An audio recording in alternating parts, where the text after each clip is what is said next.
Cerita ini berada di daerah Kalimantan Selatan. Ditulis oleh Kak Seto Mulyadi. Diambil dari buku Cerita Rakyat Nusantara. Baiklah, saya akan bercerita. Pada zaman dahulu kala, hiduplah seorang pemuda yang tampan dan gagah perkasa. Ia bernama Awang Sukma. Awang Sukma gemar mengembara ke tengah-tengah hutan belantara. Sehingga ia membangun sebuah rumah di dahan pohon yang sangat besar. Ia juga membuat sebidang ladang tak jauh dari pohon itu. Ia juga diangkat sebagai penguasa hutan. Pada suatu hari, Datu Awang Sukma sedang berkeliling di daerah kekuasaannya. Wah, pohon di sini sangat indah, udaranya juga sangat sejuk. Setelah Datu Awang Sukma berkeliling di daerah kekuasaannya, sampailah ia di sebuah telaga yang berair jernih. Telaga itu terletak di bawah pohon yang sangat rindang. Datu Awang Sukma beristirahat di bawah pohon itu.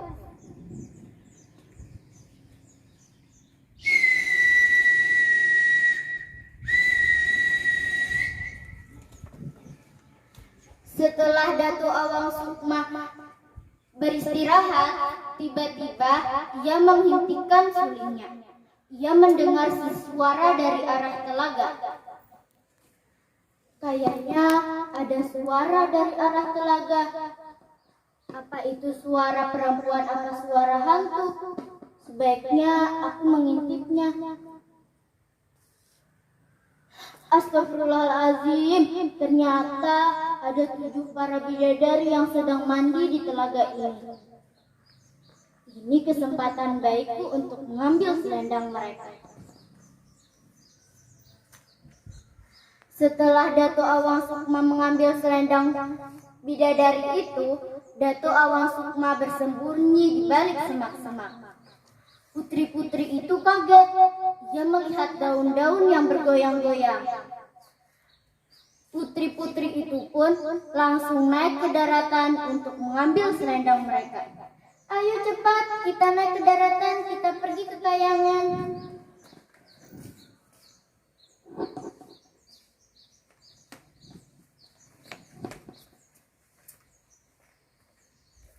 Setelah mereka pergi ke kayangan, ternyata salah satu dari bidadari itu tidak menemukan selendangnya. Ternyata itu putri bungsu. Putri bungsu ditinggal oleh ke-6 kakaknya. Putri bungsu pun mencari selendangnya. Di mana selendangku? Rasanya aku meletakkannya di sini. Bagaimana caranya aku pulang kalau tidak menemukan selendangku? Pada saat itu juga, Datu Awang Sukma langsung keluar dari persembunyiannya. Jangan takut Tuan Putri, hamba akan menolong Tuan Putri, asalkan Tuan Putri sudi tinggal bersama hamba. Bagaimana ya? Putri bungsu masih ragu menerima pertolongan dari Awang Sukma. Akan tetapi, tidak ada lagi yang dapat membantunya. Baiklah, saya akan menerima pertolonganmu. Kalau begitu, cepat kita pulang ke rumahmu, Putri. Sesampainya di rumah, Datu Awang Sukma dan Putri bungsu berbincang-bincang. Putri bungsu, aku sangat mengagumi kecantikanmu. Aku juga sangat senang berada di dekat orang yang tampan dan gagah perkasa. Kalau begitu, kita menikah saja, Putri. Akhirnya mereka pun menikah. Pernikahan mereka diselenggarakan dengan sederhana. Akan tetapi, Datu Awang Sukma dan Putri bungsu sangat bahagia. Setiap hari mereka saling menyayangi, saling mengasihi, bercanda gurau. Apakah itu yang disebut bulan madu? Apakah betul Ibu Juri? Apakah benar Bapak Juri? Setahun kemudian lahirlah seorang anak yang diberi nama Kumalasari. Kumalasari sangat cantik. Pada saat itu, Datuk Awang Sukma kini semakin rajin mengerjakan ladangnya, dan hasilnya pun berlimpah. Pada suatu hari, ada seekor ayam hitam yang naik ke atas lumbung padi. Ayam hitam itu mengisai-ngisai padi. Putri bungsu berusaha untuk mengusirnya. Hus, pergi, hus, hus. Setelah ayam hitam itu pergi, mata putri bungsu tertuju pada bumbung bambu. Tergeletak bekas gisayan ayam. Putri bungsu pun memeriksa bumbung bambu itu. Apa isinya itu? Ini kan selendangku. Ternyata suamiku sendiri yang telah menyembunyikan selendangku. Rasa jengkel tertuju pada suaminya.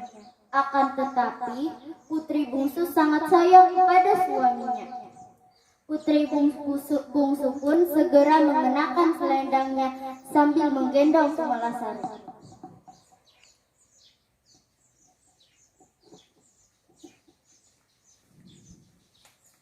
Kanda, Dinda mohon peliharalah Kumalasari. Maafkan Kanda, Dinda, karena Kanda telah menyembunyikan selendangmu. Apabila Kumalasari rindu dengan Dinda, ambillah 7 biji kemiri dan masukkan ke dalam bakul, diiringi dengan lantunan sirih. Pasti Dinda akan segera datang. Ini saatnya Dinda pergi, Kanda.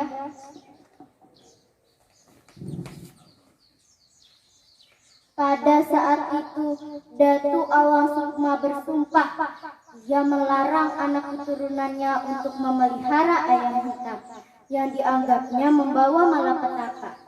Kini tempat Datuk Awang Sukma melihat 7 para bidadari di telaga itu disebut Telaga Bidadari.